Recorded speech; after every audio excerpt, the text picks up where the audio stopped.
these are our piglets. These are upgraded native pigs here in our country. So with the we have here two males and two females.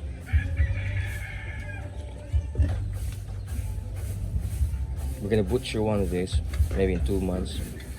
Then I'm gonna sell three to add as budget here at the farm.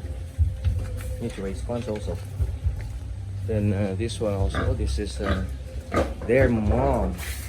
Look at that long. What's that?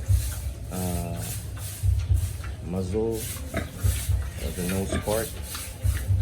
So this is one of the strains of native pigs here in our country. They eat ipil, but we do give feeds also. So they eat also the goat forage.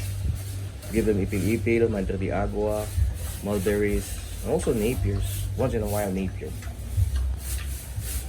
Right. And we give feeds.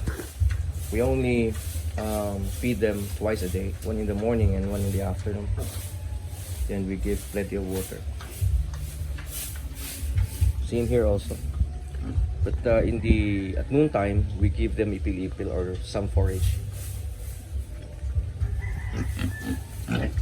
These are very healthy piglets.